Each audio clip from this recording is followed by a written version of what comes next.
Shalom, selamat pagi sahabat YSS yang diberkati oleh Tuhan Yesus Kristus. Di dalam anugerah Tuhan, mari kita percaya bahwa setiap perkataan firman Tuhan berkuasa untuk menyelamatkan. Dan setiap perkataan firman Tuhan, kebenaran yang kita ketahui itu akan memerdekakan.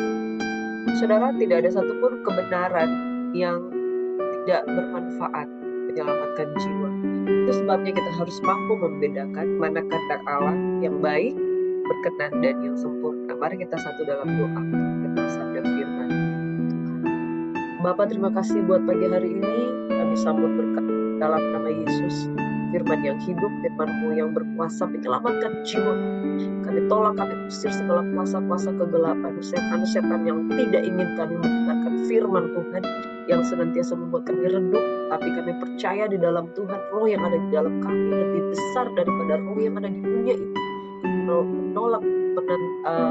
menolak roh yang menentang kebenaran.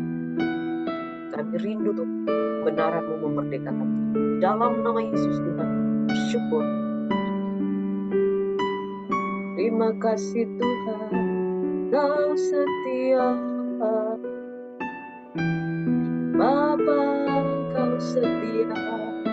Terima kasih Tuhan. Kuatkan dan teguhkan hati kami Tuhan. Sebab di dalam Engkau ada perlindungan dan kekudusan-Mu, sehingga damai sejahtera yang melampaui segala akal akan memelihara hati dan pikiran kami di dalam Kristus Yesus, menyelamatkan jiwa kami. Haleluya. Terus mengalir kuasa-Mu Yesus. Dalam nama Yesus, segala kelemahan kami tolak dalam nama Yesus. Oh haleluya. Damai sejahtera-Mu memimpin kami. Setiap firman mengalir meneguhkan, oh kudus. Haleluya, Yesus.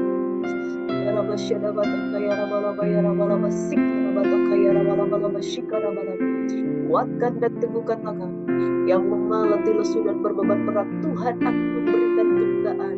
Yes, di dalam nama Yesus, segala keletihan Engkau gantikan dengan kekuatan baru. Segala kesedihan Engkau gantikan dengan sukacita. Kami sambut berkat-Mu pagi hari ini. Jangan biarkan kami lemah, Tuhan. Jangan biarkan kami putus pengharapan. Tapi di dalam Tuhan, dalam nama Yesus, kami siap Tuhan menerima kuasa kudus. Bapak, urapi setiap kami, ya firman-Mu menjadi kekuatan kami. Sambut berhadirat Roh Kudus, menguatkan, menyembuhkan, memulihkan, sehingga kami lebih daripada kudus kami terima, disambut berkat, berucapan syukur. Haleluya, haleluya, haleluya, haleluya, haleluya, haleluya. Saudara, kuatkan dan teguhkan iman-Mu, sebab ketika kita berharap pada Tuhan, bersandar kepada Tuhan, maka Dia menggantikan kelemahan kita dengan kekuatan yang baru. Jangan dengar apa kata orang-orang yang di luar firman, sebab di luar firman kita menjadi lemah.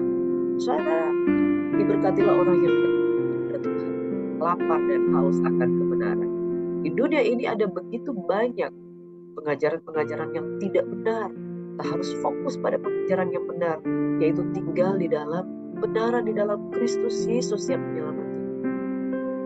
Saudara, di dunia ini ada begitu banyak nabi-nabi palsu, perkataan yang kelihatannya berdasarkan firman, tetapi motivasinya nggak benar. Saudara, tiap pagi kita harus datang kepada Tuhan untuk meluruskan motivasi kita. Ketika Tuhan datang dalam kehidupan kita, Dia meluruskan motivasi kita. Jadi saudara, kita cari keselamatan. Tiap pagi kita berdoa, Tuhan minta selamatkan, minta kita diluruskan jalannya, minta kita supaya diberkati. Saudara, tapi kalau cara kita salah dan gak benar, maka kita akan terjebak di dalam pekerjaan kuasa kegelapan. Pekerjaan kuasa kegelapan itu adalah menyesatkan, dan mereka ingin menyeret sebanyak-banyaknya, sedapat-dapatnya. Banyak orang yang mau diseret kepada penyesatan. Saudara, Kitab Wahyu mengatakan bahwa ekor naga itu ingin menarik sepertiga bintang. Destiny kita itu adalah menjadi bintang di langit yang bercahaya, yang menuntun orang kepada kebenaran, supaya orang-orang benar itu dapat bercahaya. Tetapi iblis, naga itu, dengan ekor naganya itu ingin menarik sepertiga bintang, saudara. Jadi ada banyak orang-orang benar yang ingin disesatkan, yang akan dibawa kepada tidak pengenalan akan Tuhan. Saudara, ada banyak false prophets di sekitar kita. False prophets itu ciri-cirinya itu ingin menyenangkan gendang telinga jemaat. Ingin mengatakan engkau selamat, selamat, selamat, tapi sebetulnya tidak selamat, saudara. Dan false prophet itu atau nabi-nabi palsu itu tidak hanya ada di perjanjian lama, tetapi perjanjian baru juga Tuhan memperingatkan dengan sungguh-sungguh waspada terhadap nabi-nabi palsu. Itu sebabnya saudara yang diberkati oleh Tuhan Yesus Kristus, kita harus jadi jemaat yang tahu bisa membedakan mana yang benar dan mana yang nggak benar. Kita jadi jemaat Tuhan itu harus tahu membedakan pengajaran-pengajaran, saudara. Di hari ini kita akan belajar dari kitab Nabi Yeremia yang dengan tegas mengatakan waspada terhadap nabi-nabi palsu. Nah, saudara yang berkati, saya memberikan judul pada pagi hari ini, waspadalah terhadap nabi-nabi palsu. Karena Nabi Yeremia dengan tegas, firman Tuhan mengatakan bahwa aku tidak mengutus mereka, tetapi mereka dia. Saudara, ada orang-orang yang berbicara atas nama Tuhan, tetapi apa yang mereka sampaikan bukan atas dasar kehendak hati. Nah, saudara yang diberkati, di dalam Yeremia 21 hingga Yeremia 22, Tuhan menaruh firman-Nya seperti api di bibir mulut Nabi Yeremia untuk melawan raja-raja Yehuda. Saudara, tidak mudah untuk bergerak melawan arus. Tidak mudah bergerak melawan arus. Saudara, orang lebih nyaman itu bergerak mengikuti arus, hanyut dengan arus, karena lebih gampang. Kalau melawan arus, saudara, akan ditentang dan kemudian akan sakit sendiri. Yeremia adalah seorang nabi yang melawan arus. Dia melawan raja-raja Yehuda pada waktu itu. Dia melawan pemerintah-pemerintah pada waktu itu. Tetapi memang pemerintah-pemerintah, khususnya sesudah Manasya itu, memang di setelah Manasya itu udah ada Raja Yoas. Raja Yoas itu seorang raja yang luar biasa dalam melakukan pembaharuan. Tetapi dosa bangsa Yehuda itu sudah terlalu menumpuk, sehingga kebaikan pun Raja Yoas yang dia lakukan pada waktu itu, bangsa Yehuda itu tetap terseret di dalam penyembahan-penyembahan berhala, bahkan kompromi dengan bangsa-bangsa di luar Kristus, di luar Tuhan, bangsa-bangsa di luar Tuhan. Saudara yang diberkati oleh Tuhan Yesus Kristus, nubuat melawan raja-raja Yehuda, dikatakan Raja Sedekia akan mengalami pembuangan. Lalu Tuhan berkata kepada Raja Yehuda, kau telah melupakan perjanjian dengan Tuhan. Ya, saudara yang diberkati, Yehuda itu seperti Gilead bagiku, seperti puncak gunung Libanon, namun pastilah kau menjadi padang gurun, menjadi kota yang tidak dihuni. Lalu Raja Salum, ya, Raja Salum, Raja Sedekia, raja-raja Yehuda. Begini firman Tuhan mengenai Salum. Salum itu bin Yosia, artinya anak dari Yosia, yang telah menjadi raja mereka tidak lama, makanya mereka tidak kurang terkenal, kurang populer dari raja-raja Salum bin Yosia. Dia tidak akan lagi kembali ke sini, akan mati di pembuangan. Lalu membuat pendapat lawan Raja Yoyas. Ini raja-raja di akhir-akhir pemerintahan Raja Yehuda memang itu sudah keadaan Yehuda itu sudah sangat-sangat terpuruk, ya.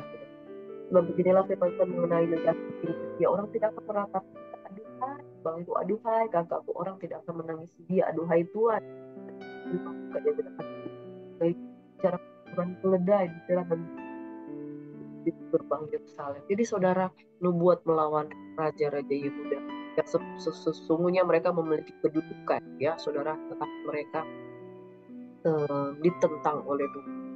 Dan Raja Sedekia apalagi, dia mengutus Pasyur bin Hilkiah dan imam Sefanya kepadanya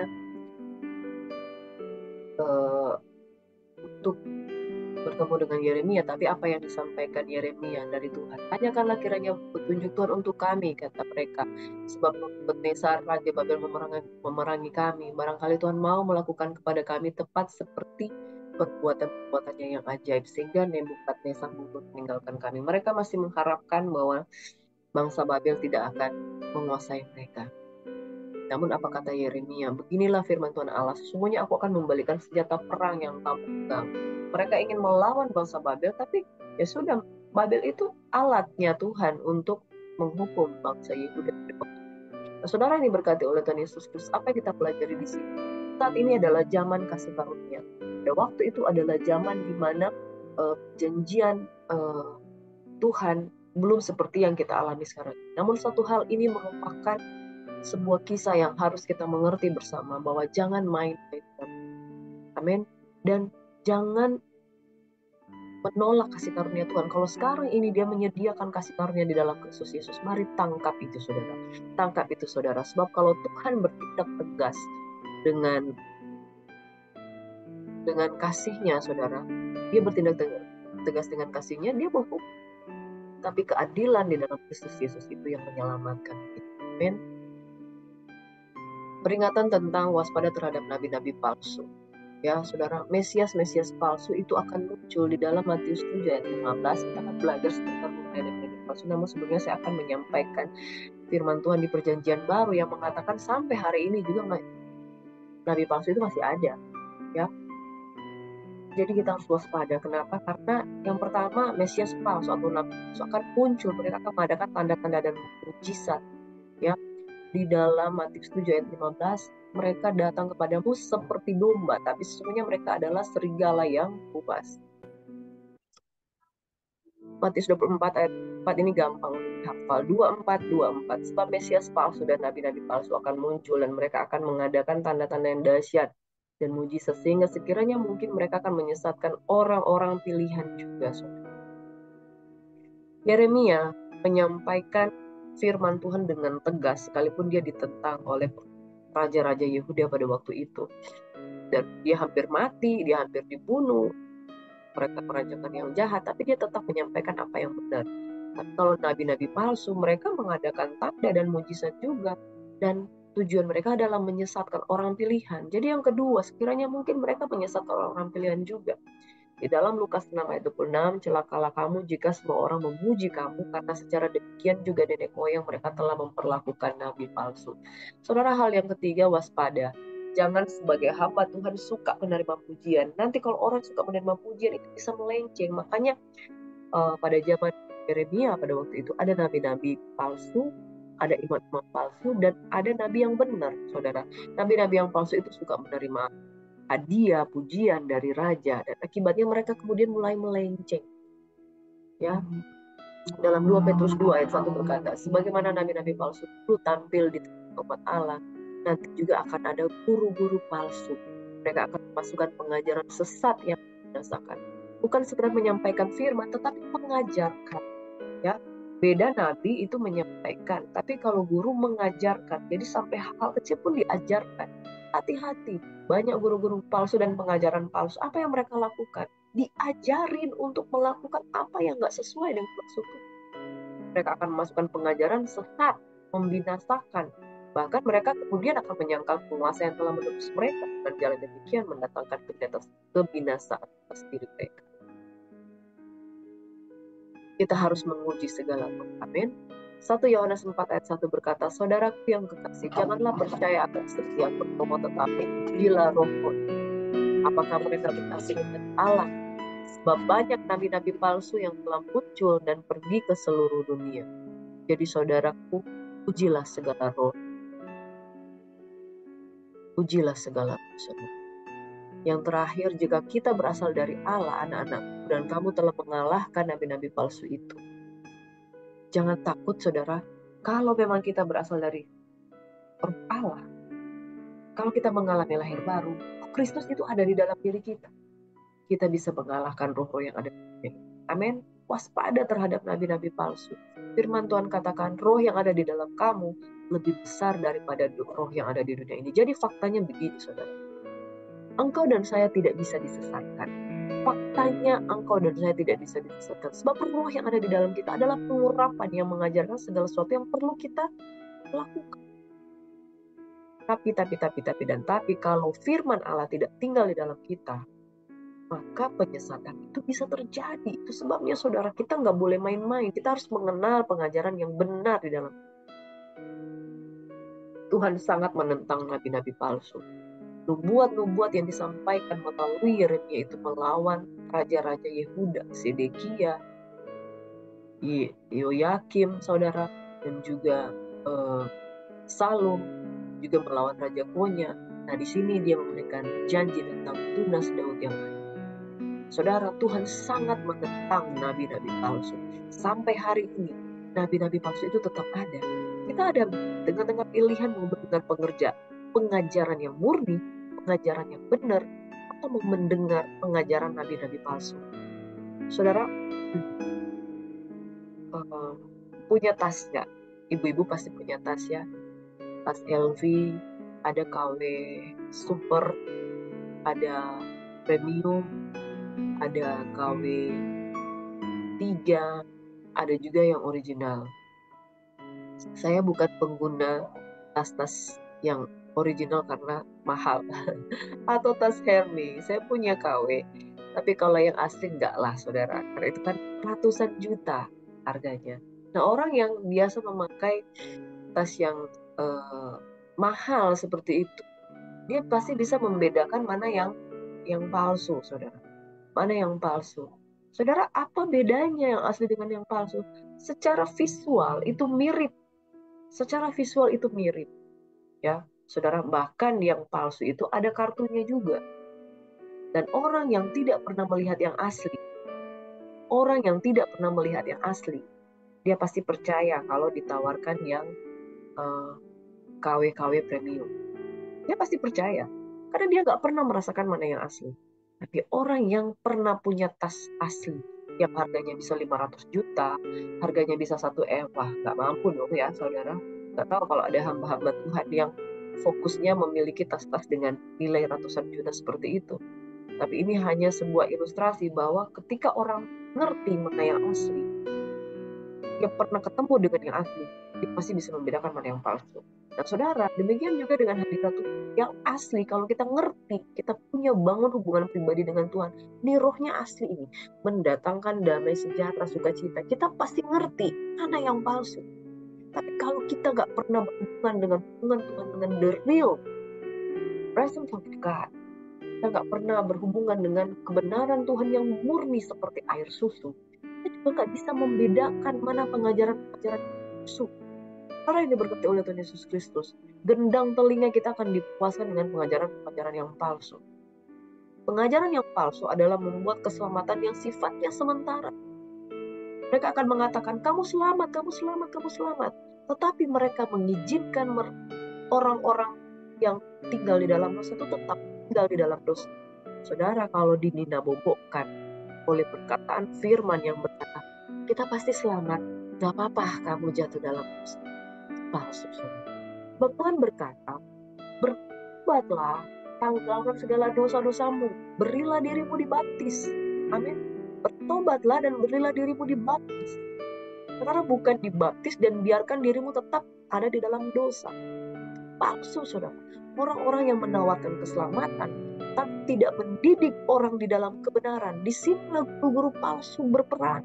Ketika mereka mengajarkan, it's okay, kamu melakukan apapun, kamu merokok pun, kamu melakukan apapun, tetap dalam keadaan begini, nggak apa-apa. Toh sekali selamat sudah selamat. Guru-guru palsu adalah membiarkan seseorang percaya dia selamat, tapi tetap tinggal di dalam dosa. Sekali lagi saya ulangi, guru-guru palsu membiarkan orang percaya bahwa dia selamat, tapi tetap berkubang di dalam dosa. Saudara, Tuhan membedakan dan memisahkan benar-benar mana itu nabi-nabi palsu itu seperti ini. Ciri-cirinya seperti ini. Di dalam Yeremia 23, beginilah firman Tuhan semesta alam. Itu nabi-nabi yang berbuat pada kamu, jangan dengarkan mereka. Mereka itu apa? Memberi harapan yang sia-sia, PHP, Mereka mengungkapkan penglihatan yang mereka pikir sendiri, bukan apa yang datang dari mulut Tuhan. Mereka merasa diri nabi dan mereka pikir semua dari mulut mereka itu dari Tuhan. Padahal dari rekannya sendiri, mereka selalu berkata pada orang yang disamping Tuhan, kamu akan selamat.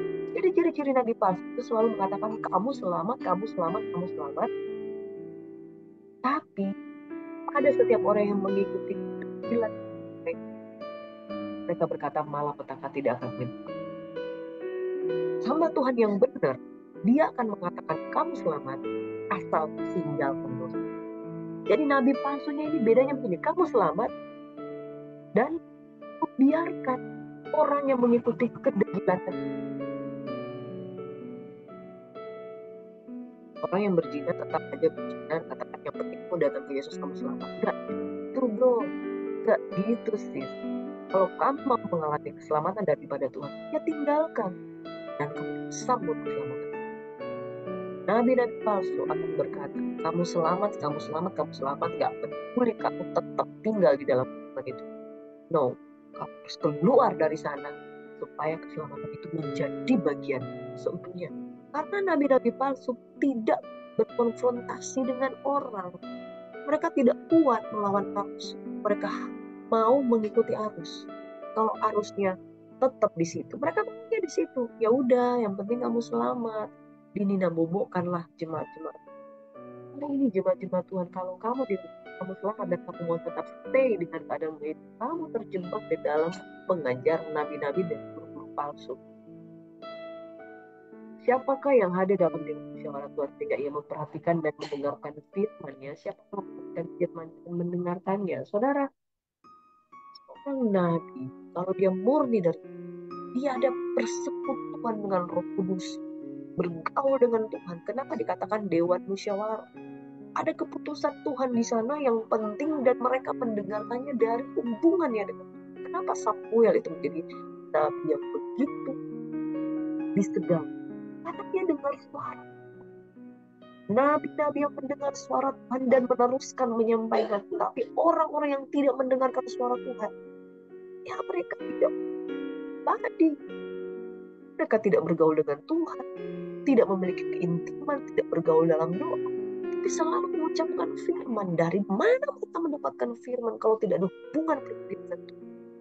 Ciri-ciri nabi palsu suka berkata firman, tidak mendengarkan. Baca Alkitab tapi tidak mendengar instruksi langsung dari. Bahaya saudara, orang-orang seperti ini yang mengatakan dia hamba Tuhan, tidak suka bergaul dengan Tuhan, dan diucapkan itu dari rekaan hatinya. Ketika dia berhadapan dengan orang yang degil dengan dosanya, dia kompromikan saudara. Nabi-nabi palsu ada di sekitar kita. Tuhan berkata dengan tegas, aku tidak mengutus mereka, aku tidak mengutus para nabi itu. Mereka giat. Hati-hati saudara. Ada orang yang kesana kemari teman Tuhan dan berkata, demi nama Tuhan, thus said the Lord, atas nama Tuhan saya berbicara. Dia tidak pernah diteguhkan. Baik diteguhkan dengan perkataan Tuhan, baik diteguhkan dengan apapun rencana Tuhan dalam hidup.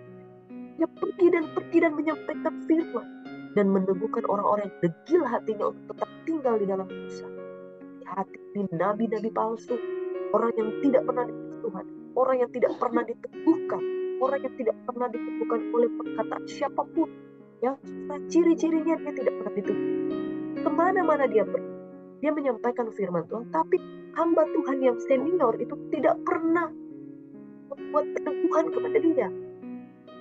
Saudara ini berkata, ada orang-orang seperti sekitar kita, orang berada dari putus, tidak seperti Yesaya yang diutus oleh Tuhan. Orang-orang yang mengutus dirinya sendiri pergi dengan keyakinan dan bilang, aku tidak pernah mengutus engkau pergi. Engkau pergi ke satu komunitas, tidak ada yang meneguhkan engkau. Engkau pergi ke satu komunitas, tidak ada yang meneguhkan engkau sebagai seorang hamba Tuhan. Tapi mereka giat dan saudara, sekiranya mereka hadir dalam dewan musyawarah, saya akan mengabar firman Tuhan. Tujuannya apa? Bawa mereka balik dari tingkah langkahnya dan dari perbuatan yang ciri-ciri hamba Tuhan yang membawa orang berbalik. Hamba Tuhan menegurkan hati orang yang berbuat dosa, dan ya sapu-sapu di belakang terus bilang, wah kasihan ya, kamu itu ditegur oleh hamba Tuhan itu firmannya terlalu kuat, masa nggak kasih kamu elus-elus sehingga mereka besar kepala dan tidak mau meninggalkan perbuatan mereka yang jahat. Nabi-nabi palsu buat orang tidak balik dari jalan yang jahat, tapi nyaman. Yang berzina tetap berzina,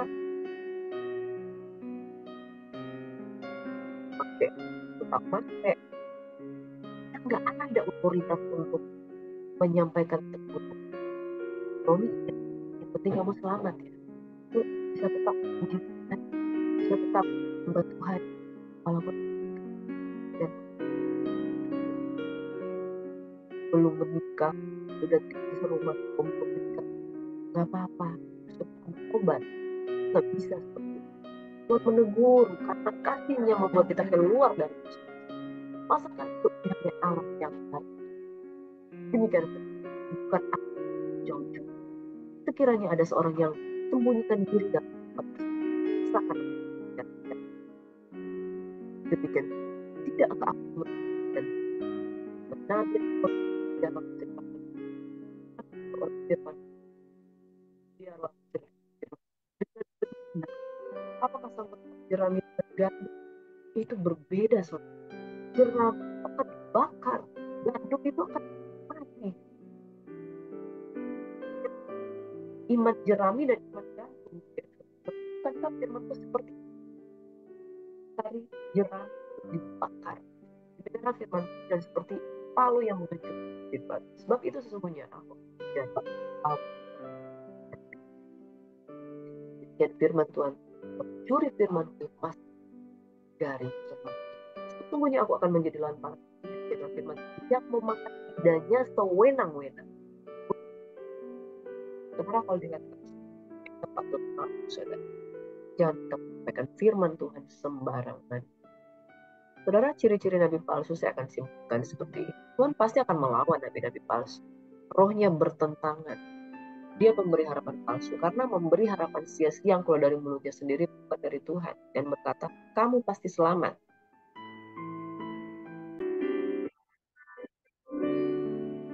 Dan palsu dengan mengatakan kamu pasti selamat, tetapi mengkompromikan orang yang tetap berdosa, yang degil hatinya, yang kepala batu, yang tidak suka dengan firman Tuhan, yang membenci hamba Tuhan, kan dibilang, gak apa. Bahkan hamba-hamba Tuhan yang keras, yang pedas, itu terjadi orang yang mereka tak suka dengan teguran Tuhan. Hati-hati dengan orang yang tak suka dengan teguran Tuhan, karena dia pengen mengkompromikan dosa yang dia sembunyikan. Makanya Tuhan bilang, bukan Tuhan yang dekat, Tuhan yang jauh, aku lihat dari jauh. Apa? Ketiga, ciri-ciri nabi palsu itu tidak memiliki gaya hidup bersekutu dengan Tuhan, tidak suka mendengar atau tidak hadir dalam tiap musyawarah, tidak peka dengan suara Tuhan, tapi mau berkata terus, sharing terus firman Tuhan. Yang keempat, mereka bukan utusan Tuhan. Di mana-mana dia tidak mendapat peneguhan sebagai seorang hamba Tuhan. Di mana-mana orang akan peka baik hamba Tuhan, tapi dia selalu mengakui bahwa dia adalah hamba Tuhan. Tidak menerima keputusan, tidak mendapat dari siapapun, perkataan dan tindakannya tidak diteguhkan Tuhan, namun mereka giat berkata-kata. Tindakan dan ucapannya itu selalu bertentangan dengan kehendak Tuhan. Selalu bertentangan. Hamba Tuhan kalau ngomong keras, dia bicara lain. Kalau hamba Tuhan bicara kebenaran, dia ngomong lain. Interpretasinya selalu lain. Dalam ketika beribadah di hadapan Tuhan, dia sibuk dengan kegiatan yang lain. Pegang handphone, buka ini, buka itu. Terbiasa menolak kebenaran dari dewan musyawarahnya tuh. Karena nggak tahan. Kira nabi palsu, guru-guru palsu, Mesias palsu ada di sekitar. Tindakan ucapannya selalu bertentangan dengan kehendak Tuhan, hamba Tuhan yang murni ditentang. Dia tidak menyadari dan Tuhan melawan orang-orang seperti ini karena saudara dapat Yeremia 25 saudara. Kelihatan tentang dua keranjang buah arah. Jadi ada dua buah keranjang yang berisi buah arah. Ada isinya buah arah yang baik, ada isinya buah arah yang jelek. Kenapa selalu buah arah? Yesus mengutuk pohon arah yang tidak. Di satu ketika di zamannya ada dua buah keranjang pohon. Pohon arahnya berbuah, tapi isinya ada yang jelek, ada yang baik. Firman Tuhan berkata seperti ini. Sama seperti buah arah yang baik ini, aku akan memperhatikan untuk kebaikan orang-orang Yehuda yang kubawa dari tempat ini ke dalam pembuangan ke negeri orang-orang Kristen. Maka aku akan mengerahkan mataku kepada mereka untuk kebaikan mereka. Aku akan membawa mereka kembali ke negeri. Aku akan membangun mereka, bukan membukannya. Aku akan menanam, bukan mencabutnya. Aku akan memberi mereka suatu hati untuk mengenal, yaitu bahwa akulah Tuhan. Mereka akan menjadi umatku, dan aku ini akan menjadi Allah mereka. Sebab mereka akan bertobat kepadaku dan segenap. Saudara, ada perbedaan antara buah arah di keranjang, yaitu buah arah yang baik. Pada waktu bangsa Yehuda diizinkan masuk ke dalam pembuangan di Babel, Tuhan berfirman, kalau Babel ingin menguasai Yehuda, ikutlah kepada dia. Jangan menolak. Itu yang Tuhan izinkan terjadi. Janji Tuhan, kalau engkau mengikuti apa yang dia izinkan untuk buang ke Babel, ikuti sana, dan kamu akan dipelihara oleh Tuhan. Makanya janji Tuhan seperti buah arah yang baik. Aku akan memperhatikan untuk kebaikan orang-orang Yehuda yang kubawa dari Yerusalem ini. Jadi saudara, berbicara soal buah arah yang baik, itu harus ada ketaatan. Kemanapun Tuhan membuang kamu, Yeremia 29 ayat 11. Kemanapun Tuhan membuang kamu, Yeremia 29 ayat 11, Tuhan memiliki rancangan damai sejahtera. Yeremia 29 ayat 7, usahakan kesejahteraan kita di mana membuang kamu. Tuhan suruh pergi, ikuti alurnya Tuhan. Alurnya Tuhan, kalau dia buang kemana, pergi. Kalau engkau taat, engkau dilindungi. Kalau engkau taat, engkaulah buah arah yang baik. Tapi kalau engkau yang tidak taat, engkau buah arah yang jelek. Orang yang taat, hatinya baik. Jadi penting saudara mendengarkan firman Tuhan. Taat, pasti hatinya benar. Orang yang taat diberikan hati untuk mengenal Tuhan, menjadi umat Tuhan. Sebab mereka bertobat, taat, memiliki hati yang mengenal, dan bertobat dengan segenap hati. Jadi ciri-ciri orang yang betul-betul mengalami Tuhan itu harus ada firman Tuhan, mengenal hati Tuhan, dan juga bertobat. Bahaya kalau seorang nabi palsu menyampaikan pengajaran dan membuat seseorang itu menjadi tidak berbuah atau berbuah tapi jelek, tidak taat, tidak memiliki hati untuk mengasihi Tuhan, dan tidak bertobat. Nabi-nabi palsu akan memproduksi buah yang jelek. Nabi yang benar, mendengar suara Tuhan yang benar, dia akan taat dengan Tuhan. Sekalipun dia buang, dia pergi, dia ikut. Dan dia akan memiliki hati yang mengasihi Tuhan, dan dia akan memiliki sebuah hidup penuh pertobatan. Inilah buah arah yang baik, benar. Ini seperti buah arah yang jelek itu tidak dapat dimakan karena jeleknya. Dulu beginilah firman Tuhan, demikianlah aku akan memperlakukan Sedekia, Raja Yehuda. Sedekia itu adalah raja-raja akhir, saudara, yang dia memutuskan untuk melawan Babel. Karena dia pikir Babel itu kan musuh. Saya harus lawan. Tidak taat dengan Tuhan. Karena Babel ini alatnya Tuhan. Jadi saudara, jangan menentang Tuhan. Di saat engkau menentangkan Tuhan, di situ engkau tidak akan mengalami hati yang mengenal Tuhan. Engkau tidak memiliki hati yang mengenal Tuhan, engkau akan berontak, tidak bertobat.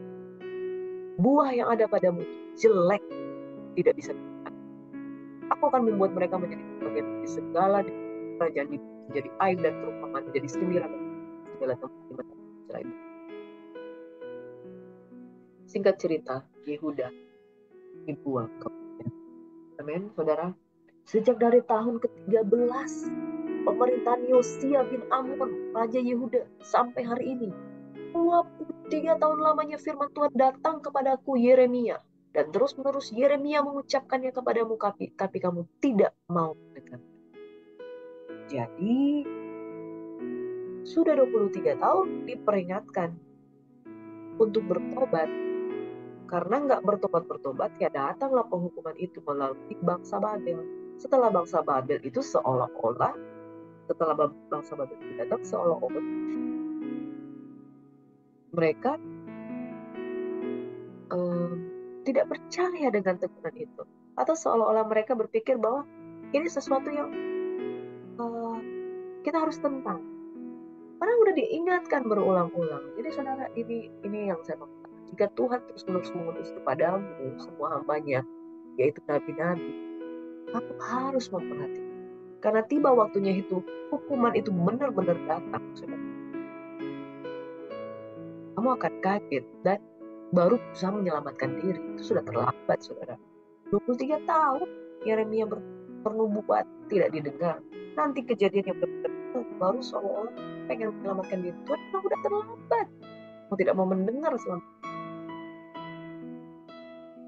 Saudara yang berkati oleh Yesus Kristus. Ada waktu di mana kita bisa taat. Dan ada waktu di mana kita tidak mampu lagi untuk mengubah situasi. Ketaatan pun tidak akan ada gunanya. Makanya, selagi Tuhan memerintahkan, apa yang harus kita lakukan itu. Nabi-nabi yang menyampaikan suara-suara palsu tidak membawa kita kepada pertobatan. Nabi yang benar menggiring kita pada pertobatan dan pengenalan Allah. Ketaatan, mengenal Tuhan, dan bertobat. Itulah ciri-ciri umat Tuhan yang berbuah dan dituntun oleh firman-Nya. Mereka tidak datang kepada nabi-nabi palsu, mereka datang kepada Tuhan yang saudara yang berkata, jadilah umat mau dididik.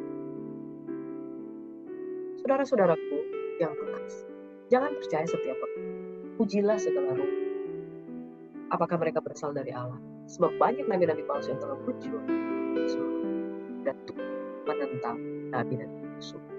Mari saudara miliki roh yang sehati dengan Kristus Yesus.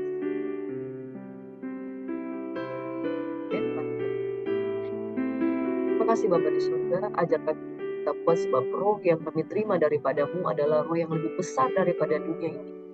Roh yang benar membawa kami kepada ketaatan. Roh yang benar membawa kami pada pengenalan akan Tuhan.